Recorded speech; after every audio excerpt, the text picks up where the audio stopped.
السلام عليكم ورحمة الله وبركاته. نحمده ونصلي على رسوله الكريم، أما بعد فأعوذ بالله من الشيطان الرجيم. بسم الله الرحمن الرحيم. قل هو الله أحد الله الصمد لم يلد ولم يولد ولم يكن له كفوا أحد. محترم حضرات، آج میں آپ حضرات کے سامنے جس عنوان کے تحت گفتگو کرنے جا رہا ہوں وہ ہے اتحاد و اتفاق. آپ حضرات میرے باتوں کو بغور سماعت فرمائیں گے انشاءاللہ. عزیز دوستو، نفرتوں کی بات ہے نہ عداوت کی بات ہے، میری زبان پہ صرف محبت کی بات ہے. اس دور انتصار میں آپس کی دشمنی سوچو ذرا غور سے تو قیامت کی بات ہے. دیوار نفرت کی گراؤ تو بات ہے، انسان کا شعور جگاؤ تو بات ہے. ظلمت میں زندگی کی محبت کے نام پر قندیل دوستی کی جلاؤ تو بات ہے.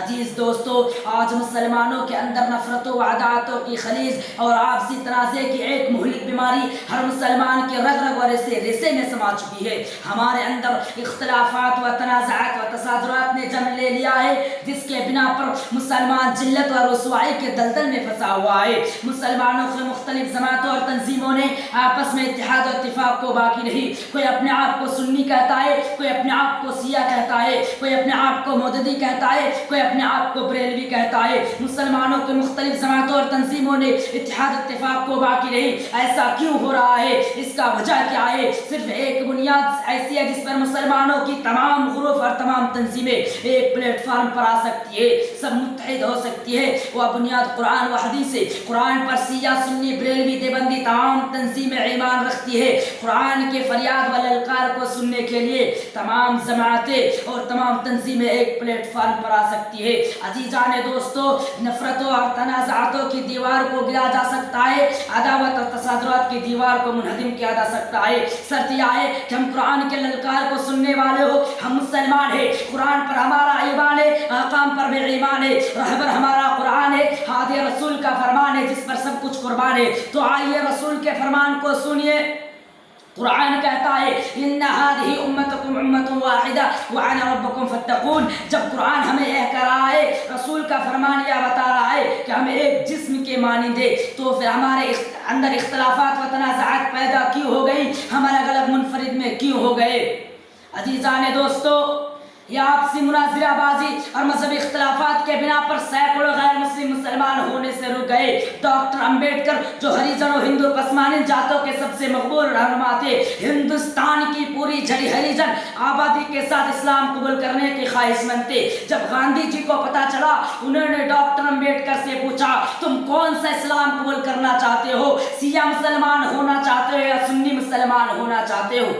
اگر شیعہ مسلمان ہونا چاہتے ہو تو ان میں بھی بہت سارے فرقے ہیں. اگر سنی مسلمان ہونا چاہتے ہو تو ان میں بھی بہت سارے فرقے ہیں. کوئی مودودی ہے، کوئی بریلوی ہے، کوئی دیوبندی ہے، اور ان سب میں آپس میں ایسی نفرت ہے کہ ایک دوسرے کو داخل اسلام ہی نہیں مانتے. اس گفتگو کے بعد ڈاکٹر امبیڈکر نے اپنا ارادہ تبدیل کر دیا اور کہا میں سمجھتا تھا کہ اسلام میں کوئی ذات و پات نہیں ہوتا، اسی لیے میں اس مذہب کو پسند کرتا تھا.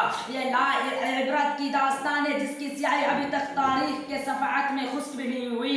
اے لا الہ کے وارث باقی نہیں تجھ میں، گفتار دل برانہ کردار کا ہرانہ، تیری نگاہ دل سینوں سے کانپتے تھی، کھویا گیا ہے تیرے جذبے قلندرانہ.